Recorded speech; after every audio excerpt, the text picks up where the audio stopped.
come to the close of our evening with you. And I must thank you again for receiving the miracles with such love. I must tell you, they are truly deserving of that love. But thank you for recognizing it, because not everyone does. When you think of the word miracles, we understand that it is something only explained by the hand of God. Now, it is very true that the miracles have to work long and hard to do what they do. You see, of this entire choir, there are only 2 who read music. There are many who cannot read words off of a page. So it does take many hours to learn the songs that you've heard tonight. As a matter of fact, this choir could stand before you this moment and sing for 2 more hours and never repeat a song and never have to look at any music or anything else. Now, how did they do that? Well, first of all, they've dedicated their hearts and minds and bodies to doing it. But most of all, God's precious hand has touched them and blessed them. When you look at Richard playing the piano over there,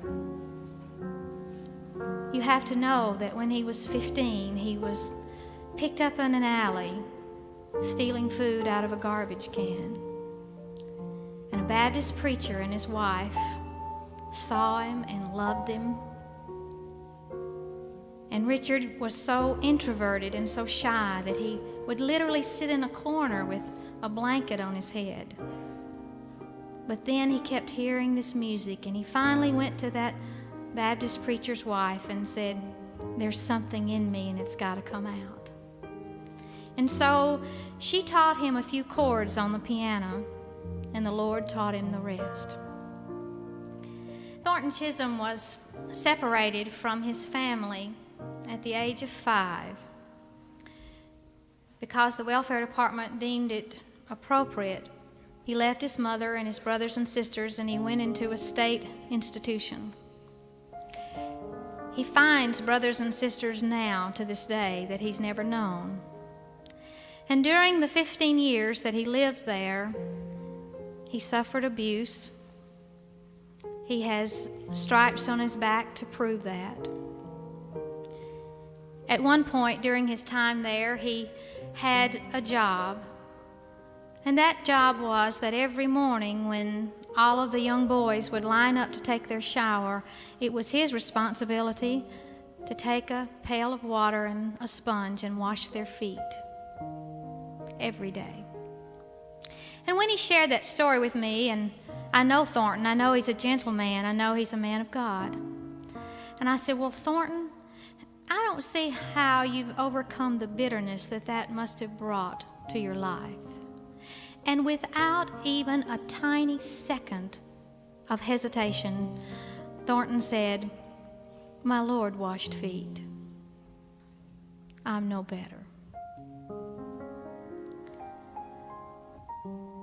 Thornton is determined that he is going to be a servant of the Lord Jesus Christ.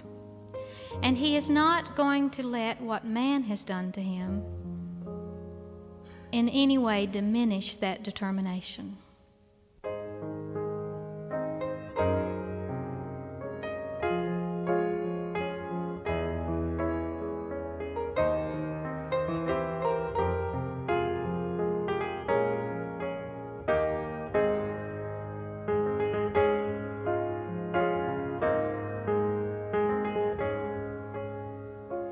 Darkness around me, sorrow surrounds me, and though there be trials, still I can see.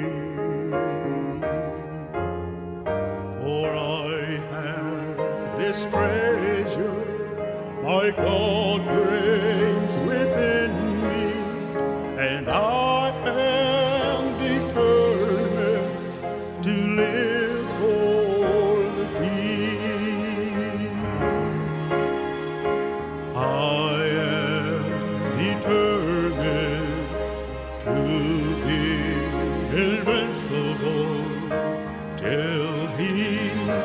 finished his purpose in me,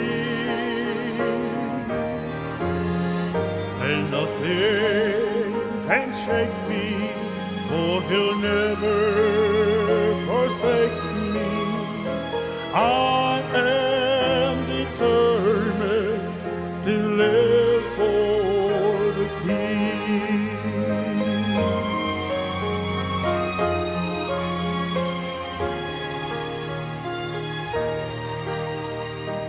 Hell's gates are trembling from saints' prayers ascending.